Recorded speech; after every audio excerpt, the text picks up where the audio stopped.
Un santiagueño carga su arma y se prepara para entrar a la historia. Corre el año 1905. Su audacia le va a costar caro, como veremos. El santiagueño respira hondo y repasa el plan. Tiene apenas 23 años y una vida por delante. En su biografía se encarna un cambio de época. El paso del conservadurismo político a una joven y tambaleante democracia que se abría a las clases populares. El santiagueño se llama Juan Bautista Castro y esta es su historia.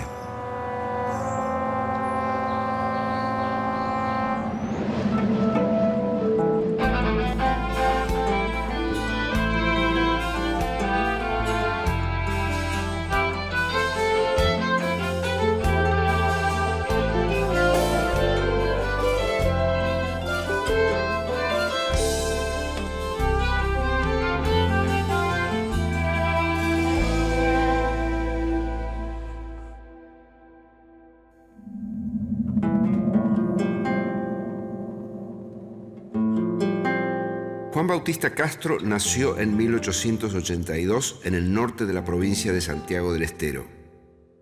En Salavina, una de las pocas zonas del país en las que actualmente se habla el quechua. Y aún ahora continúa siendo la lengua principal.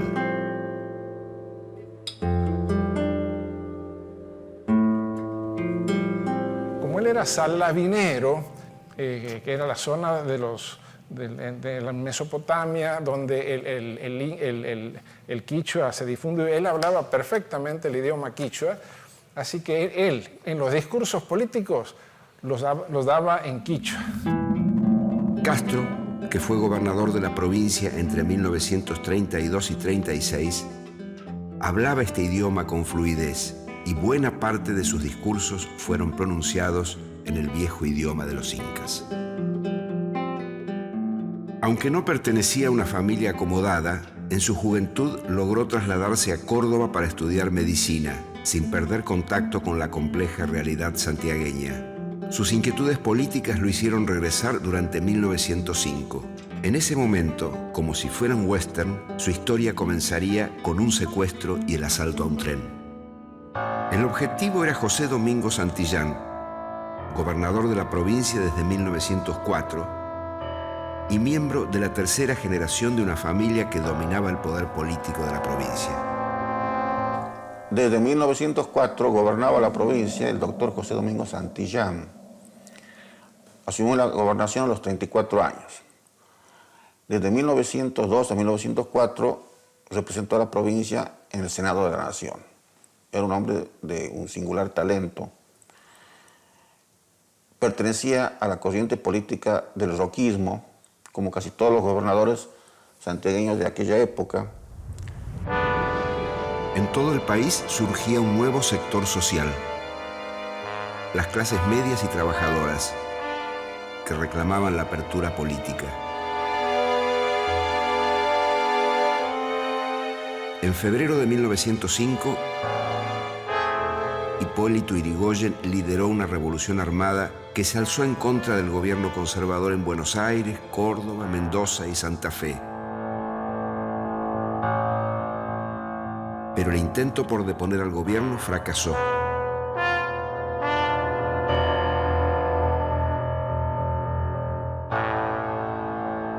Y los revolucionarios fueron reprimidos y encarcelados. El eco de esa revolución llegó a Santiago 3 meses después.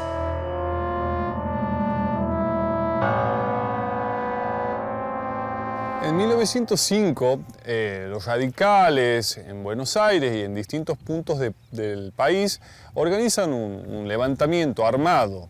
Y en Santiago del Estero también un grupo de revolucionarios, entre los cuales se encontraba Juan Bautista Castro, también organizan un levantamiento. En este caso organizan un secuestro al gobernador José Santillán, quien volvía de Buenos Aires hacia Santiago. En Pinto van a interceptar al tren Y aquí, donde estamos ahora, en Estación Casares, es donde se concreta el secuestro del gobernador de Santiago, José Santillán.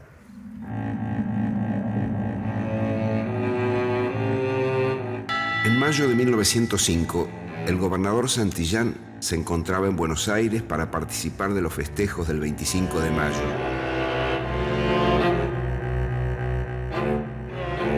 Y de paso, gestionar ante el presidente Quintana fondos para obras públicas. El 30 de mayo, el gobernador, su esposa y 2 asistentes se subieron al tren que los traería de regreso a Santiago.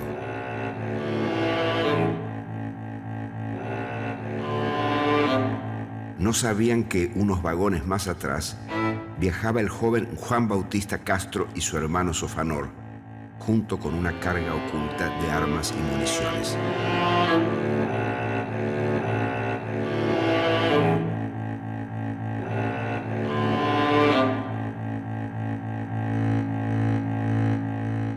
En 1905, el gobernador de la provincia, José Domingo Santillán, se había trasladado a la ciudad de Buenos Aires, a la capital federal, en fines del mes de mayo, por razones de gobierno. Iba llevando planos que el ingeniero Casafús había preparado sobre el canal de la Cuarteada en la Banda. Iba a gestionar unos subsidios que le había gestionado el doctor Antenor Álvarez para escuelas. Y en el viaje de regreso, que fue el día 30 de mayo, cuando el tren estaba arribando a la localidad de Pinto, encontraron que las vías estaban cortadas y un grupo de revoltosos, llamémosle así, tomó el tren. Sonidos de caballos, disparos al aire y gritos. A las 8 de la mañana del 31 de mayo, el tren llegó a la estación Pinto, en el límite entre Santiago del Estero y Santa Fe. Se escucharon los primeros disparos en el aire y un grupo de hombres a caballo tomaron el tren por asalto. Eran cómplices de los hermanos Castro, que en el interior del tren ya recorrían los camarotes en busca del gobernador. El grupo que secuestra al gobernador Santillán, aquí en Estación Casares le exigen la renuncia y posteriormente lo llevan a la estancia La Victoria, que era propiedad del padre de los hermanos Castro.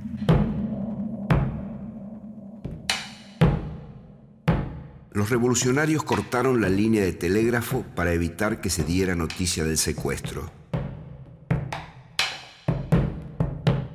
Expulsaron a los pasajeros y desviaron el tren hacia la estación Casares, donde esperaba otro grupo.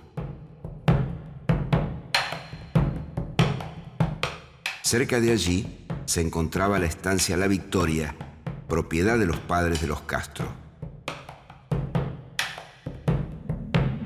Cuando llegaron a la finca, el padre de Castro, que no sabía absolutamente nada, lo ve llegar al gobernador de la provincia, a su esposa, a una niña, y venían esta gente armado y le dice, ¿qué pasó?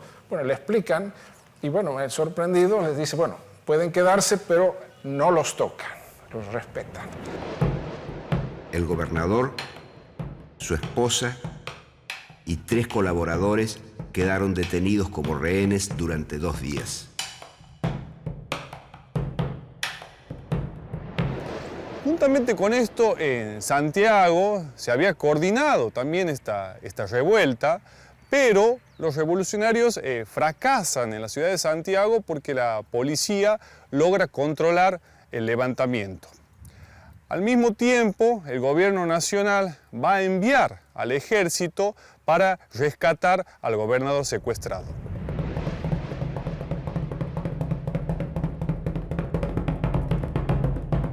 Las tropas militares que arremetían contra la estancia La Victoria superaban los 100 hombres. Los revolucionarios resistieron durante varias horas pero no soportaron el embate.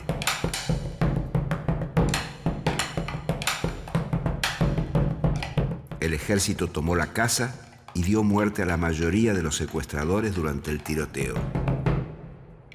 Evidentemente hubo tiroteos y hubo muertos, así que a los 2 días llegó el gobernador, retomó el gobierno y en un tren a la noche llegaron los heridos, los muertos, los detenidos.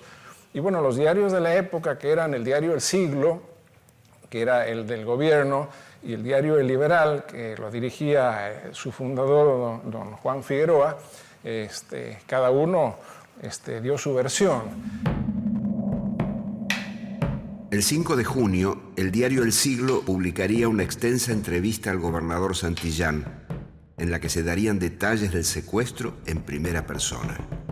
¿A dónde vas? ¡Quédate quieto! El asalto a la casa se produjo por la parte principal. Y noté las primeras caras amigas dentro de ella en algunos soldados de la policía. Mientras tanto, los tiros no cesaban. Prendido de mi cuello, el joven Juan Castro pedía garantías por su vida y la de sus compañeros. Por fin conseguí hacerme escuchar diciendo a todos que allí no mandaba sino el gobernador de la provincia y que él amparaba a los vencidos.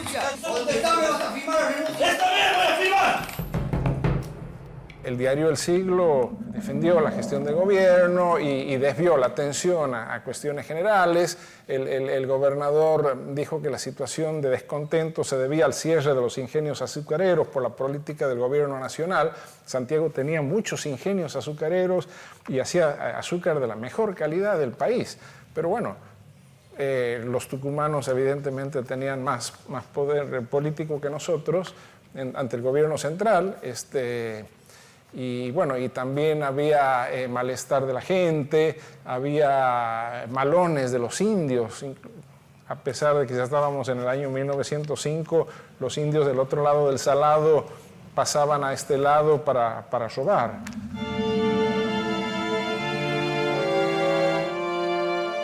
Castro fue uno de los pocos sobrevivientes del secuestro y la toma de la Casa de Gobierno.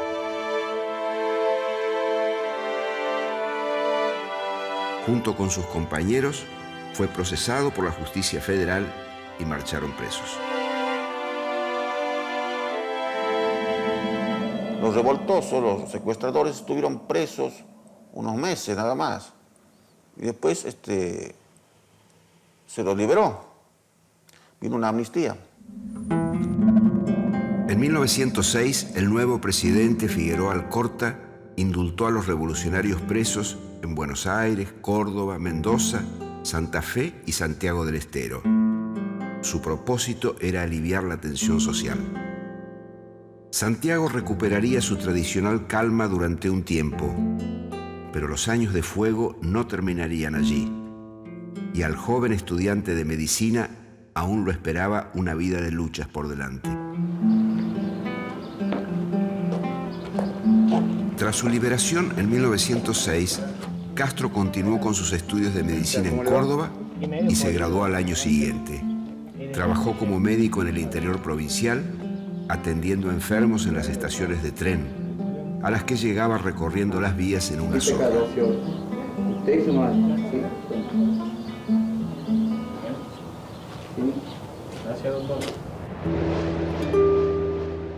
En 1908 tuvo lugar otro levantamiento armado contra el gobierno de Santillán, que intentó tomar la Casa de Gobierno. Esta vez fue más numeroso y violento. Hubo más muertos y detenidos. Entre ellos se encontraban algunos de los secuestradores de 1905 y además periodistas del Liberal. Pero esta vez Juan Bautista Castro no participaba del alzamiento. En 1916, la Unión Cívica Radical había llegado al poder por la vía electoral con el liderazgo de Hipólito Yrigoyen.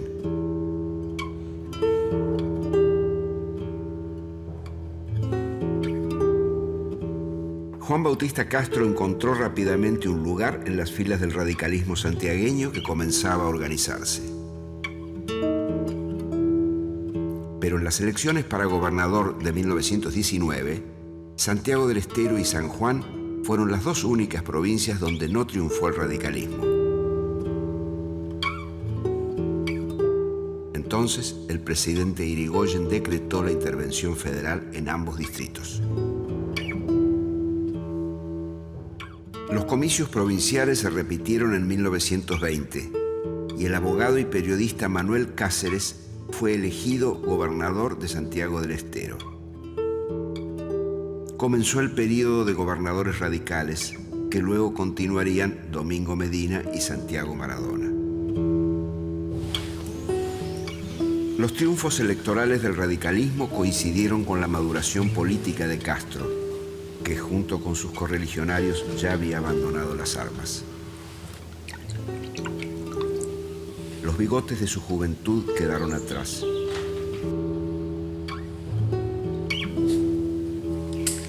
Y con este nuevo rostro se introdujo en la vida partidaria. Sería elegido convencional constituyente en 1911 y diputado nacional en 1925 y 1928. En 1931, Juan Bautista Castro se postuló como candidato a gobernador, apoyado por el sector de los radicales que estaba con el gobierno nacional. Pronto se convertiría en el hombre más poderoso de Santiago. En febrero de 1932, Juan Bautista Castro asumió la gobernación de la provincia. Había ganado las elecciones unificando las dos facciones más fuertes del radicalismo santiagueño. Tenía 49 años. En el balcón de lo que en ese momento funcionaba como casa de gobierno, el gobernador Juan Bautista Castro salía siempre a saludar al pueblo. Era un caudillo muy cercano a la gente. Pero también era una época en la cual el Estado tenía un crónico déficit fiscal, un fuerte endeudamiento, lo que le valió algunos cuestionamientos por parte de opositores y de algunos sectores de la opinión pública. Aún así, logró terminar su mandato y es el único gobernador que en la década del 20 y del 30 logra terminar su mandato. Durante su gobierno, Castro le dio gran impulso al ferrocarril y la urbanización. Fundó más de 20 nuevos pueblos en torno a las vías. Además, privatizó miles de hectáreas de tierras fiscales que dieron lugar al surgimiento de nuevos obrajes forestales.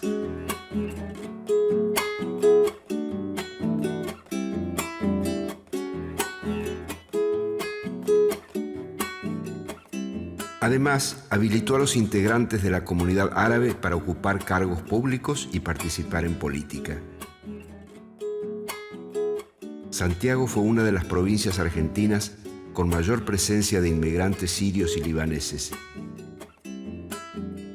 quienes rápidamente se convirtieron en comerciantes, empresarios y también políticos.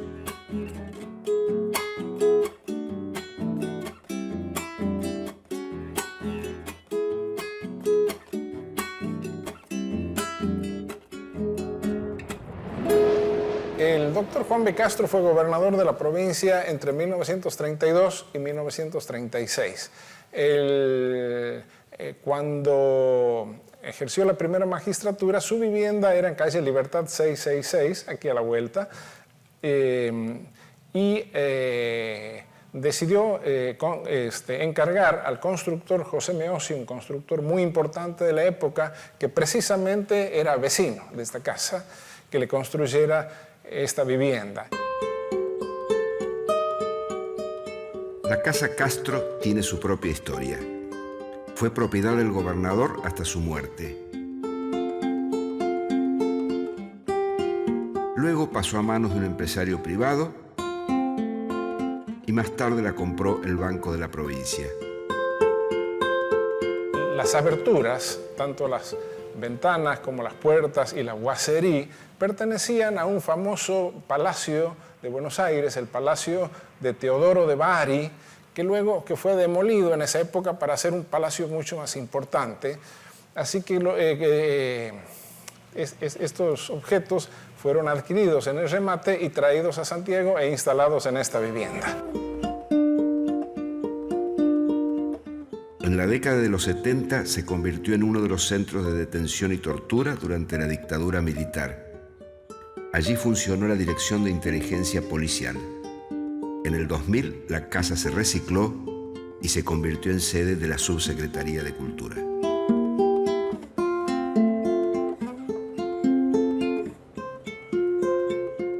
Y hoy le llamamos la Casa Castro. Cambió de manos, pero hoy es del gobierno de la provincia y funciona aquí la Subsecretaría de Cultura de la provincia. Al dejar el gobierno en 1936, Castro impulsó la candidatura de su amigo Pío Montenegro, quien ganó las elecciones de ese año. Y como todo político, en el año 36 puso su delfín, que fue el doctor Pío Montenegro, y como suele ocurrir también con todos los delfines, se le dio vuelta, terminaron distanciados. Eso ha ocurrido muchas veces en la historia de Santiago del Estero. Y bueno, son conocidas los intentos de intervención federal ante el Congreso de la Nación. En la última etapa de su vida, Juan Bautista Castro fue senador nacional durante muchos periodos, entre 1928 y 1943.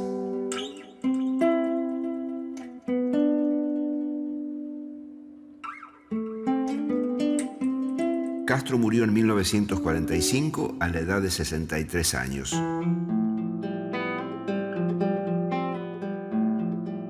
En el futuro, su nombre sería apenas recordado por el de una vieja casona. Sus restos descansan a pocos metros de su antiguo enemigo, José Domingo Santillán. Allí perduran, muy cerca, el secuestrador y su rehén. Testigos de un pasado olvidado, como dos silenciosas ausencias de piedra.